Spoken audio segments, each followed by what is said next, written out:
की जो हाइट है वो बेस के ट्वाइस है, मतलब बेस का दुगना है। तो बेस को हम x मान ले रहे हैं तो हाइट अपने आप 2x हो जाएगा। तो यही पैरामीटर अगर आपको चाहिए डायगोनल के रेस्पेक्ट में, मतलब डायगोनल गिवन है और आपको पैरामीटर फाइंड करना है, तो उसके लिए ये वाला फॉर्मूला याद करेंगे 2 और रूट में d1² प्लस d2x। इस वीडियो में हम लोग पैरेललोग्राम और रोम्बस के एरिया के बारे में पढ़ने वाले हैं। तो पहले हम पैरेललोग्राम के बारे में पढ़ते हैं, उसके बाद रोम्बस पर चलेंगे। तो पैरेललोग्राम का पहले छोटा सा इंट्रोडक्शन करते हैं, क्या कि पैरेललोग्राम होता क्या है, इसके प्रॉपर्टीज़ क्या होते हैं। तो पैरेललोग्राम ABCD में इसके प्रॉपर्टी होते हैं, each pair of opposite sides are parallel and equal. Opposite side आपको जो दिख रहे हैं ये पैरेलल भी होते हैं और इक्वल भी होते हैं। जैसे AB और CD दिख रहा है, ये दोनों पैरेलल भी है और दोनों इक्वल भी हैं। मतलब 8 सेंटीमीटर का है तो 8 सेंटीमीटर का ये भी होगा, तो ये दोनों पैरेलल भी होंगे, इक्वल भी होंगे। उसी तरह ये दोनों जो अपोजिट साइड दिख रहे हैं AD और BC, ये दोनों भी पैरेलल होंगे और साथ ही साथ इक्वल भी होंगे। और each pair of opposite angle are equal. ये जो अपोजिट एंगल आपको दिखते हैं ना पैरेललोग्राम के, हमेशा इक्वल होता है। एंगल A जो है वो C के बराबर होगा और एंगल B जो है वो D के बराबर होगा। और क्या क्या होता है, डायगोनल्स बाइसेक्ट ईच अदर। ये जो डायगोनल्स हैं इसके, ये दोनों आपस में बाइसेक्ट करते हैं। इसका डायगोनल इक्वल नहीं होते हैं, डायगोनल बाइसेक्ट करते हैं। AO is equal to OC और इधर से बाइसेक्ट कर देगा OB is equal to OD, मतलब आधा आधा बांट दे रहा है। समझ रहे हैं ना बात को। तो ये होता है पैरेललोग्राम का कुछ प्रॉपर्टीज।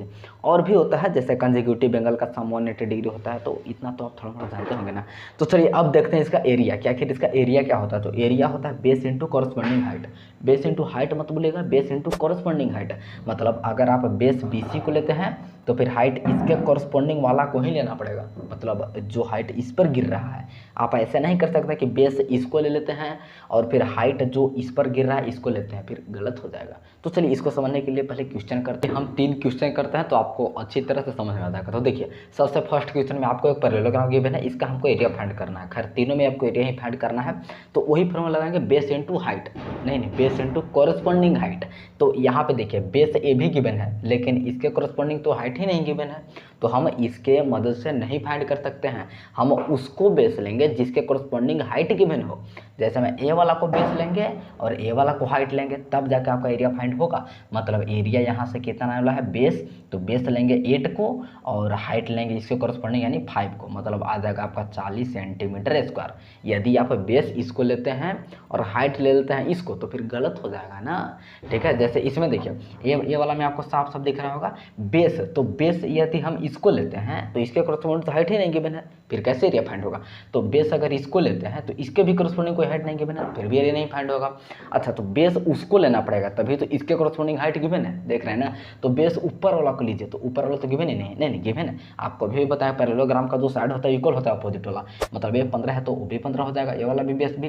तो बेस इंटू कॉरस्पॉन्डिंग हाइट हम ले सकते हैं, तो बेस ऊपर वाला 15 हो गया और उस पर गिरा हुआ हाइट 12 हो गया। आप मल्टीप्लाई कीजिए तो 180 सेंटीमीटर स्क्वायर आपका एरिया आ जाएगा इस पैरेललोग्राम का। तीसरा करते हैं, इसमें देखिए इसमें भी आपको इसी तरह बेस इसको लेना पड़ेगा और हाइट इसको लेना पड़ेगा। यदि आप बेस इसको लेते हैं तो इसके कॉरस्पॉन्डिंग तो हाइट ही नहीं कि मैंने कहाँ से एरिया फाइंड करेंगे।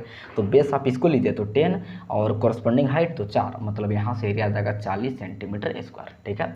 या और अगर मान लेते हैं कि बेस A वाला है, इसके कॉरस्पॉन्डिंग भी हाइट गिवन है और A वाला के कॉरस्पॉन्डिंग भी हाइट गिवन है, तो आप दोनों तरीके से फाइंड करके देख लीजिए, एरिया हमेशा सेम आएगा। आप कोई भी तरीका से फाइंड कीजिए, आप ये जो पॉलीगन है ये चेंज तो नहीं हो रहा है ना, तो एरिया हमेशा वही रहेगा, आप तरीका किसी भी तरीका से लगाइए। तो चलिए इस पर क्वेश्चन कर लेते हैं। इन पैरेललोग्राम ABCD CD बराबर 10 centimetre, AP 5 centimetre, AD 12 centimetre find CQ। आपको एक पैरेललोग्राम दिख रहा होगा जिसमें CD गिवन है 10 सेंटीमीटर, इसके जो कॉरस्पॉन्डिंग हाइट गिरा हुआ है AP वो भी गिवन है 5 सेंटीमीटर, ये जो AD गिवन है 12 सेंटीमीटर, इसके कॉरस्पॉन्डिंग हाइट आपको फाइंड करना है, मतलब CQ फाइंड करना है। तो चलिए थोड़ी देर के लिए CQ को हम H मान लेते हैं। अब देखिए CQ फाइंड कैसे होता है।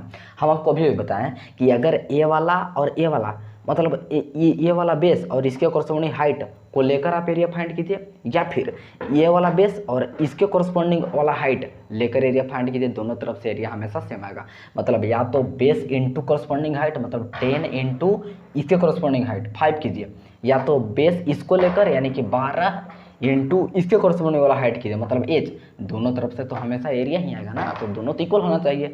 तो आपको देख लीजिए कितना आ जाएगा, यहाँ से 50, वहाँ से 12 एज, मतलब एज बराबर 12 50 बटा 12 इतना मीटर, आपका मतलब सेंटीमीटर आंसर हो चुका है, समझ रहे हैं ना। तो कितना आसान है ऐसा फाइंड करना। तो चलिए इस पर एक और क्वेश्चन करते हैं, उसके बाद रोम्बस पर चलेंगे। The area of a parallelogram is 392 metre square if its altitude मतलब हाइट ही होता है, is twice the corresponding base, मतलब corresponding बेस सिंबल रहा है, आपको कोई कन्फ्यूजन होने की आवश्यकता नहीं है। Determine the base and the altitude, आपको बेस और अल्टीट्यूड दोनों फाइंड करना है। तो यहाँ पे पढ़िए पहले ध्यान से, यहाँ पे आपको एरिया गिवन है, एरिया फाइंड नहीं करना, एरिया पहले से गिवन है। आपको दिया हुआ है कि जो हाइट है वो बेस के ट्वाइस है, मतलब बेस का दुगना है। तो बेस को हम x मान ले रहे हैं, तो हाइट अपने आप 2x हो जाएगा। तो यही करते हैं। तो सबसे पहले यहाँ लेट करते हैं कि जो बेस है वो x है, तो जो हाइट होगा वो अपने आप 2x हो जाएगा, because height is twice than base. अब हम निकालते हैं b और h हमको फाइंड करना है।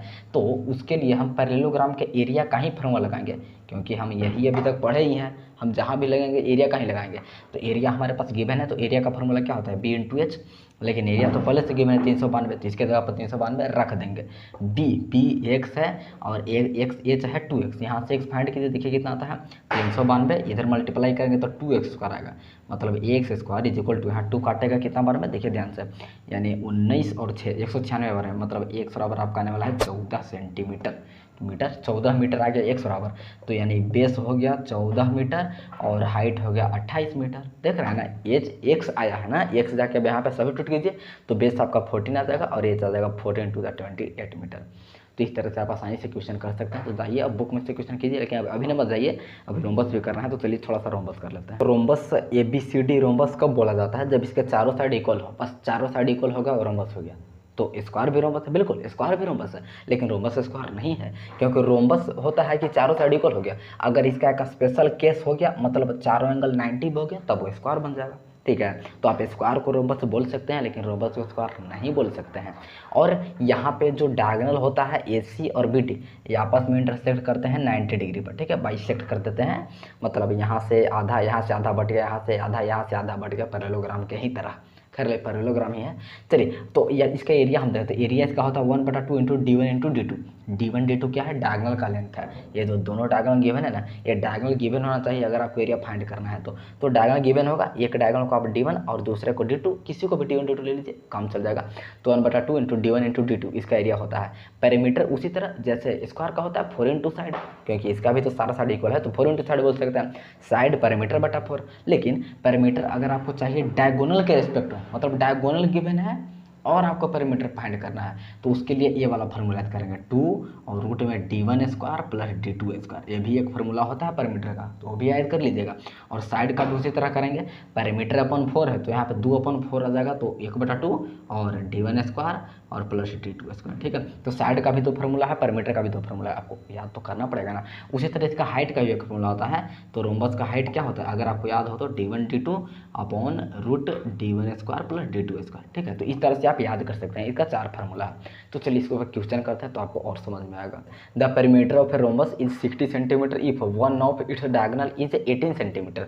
Find the length of other diagonal and the area of rhombus. अगर ये अदर डायगोनल नहीं भी फाइंड करने के लिए बोलता, फिर भी हमको फाइंड करना पड़ता है, क्योंकि हमको एरिया फाइंड करना है, तो दोनों डायगोनल चाहिए ना।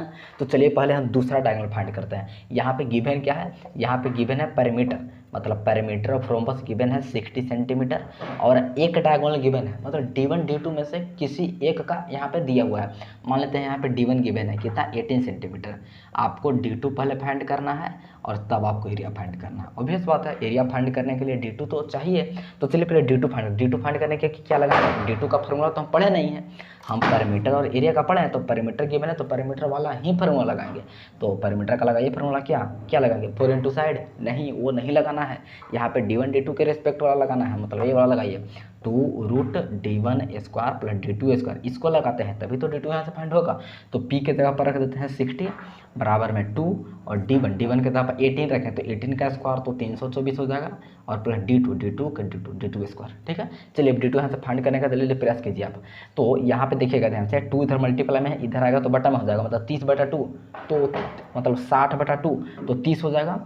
तो 30 रख देते हैं इधर, उधर आ जाएगा 324 प्लस D2 स्क्वायर। यहाँ से D2 फाइंड कीजिए, तो उधर से पहले रूट हटाते हैं, तो इधर आके स्क्वायर हो जाएगा, मतलब 900 इधर हो जाएगा, और 324 प्लस d2 स्क्वायर। ठीक है, अब इसको फाइंड कीजिए जल्दी, अब तो आसान है ना।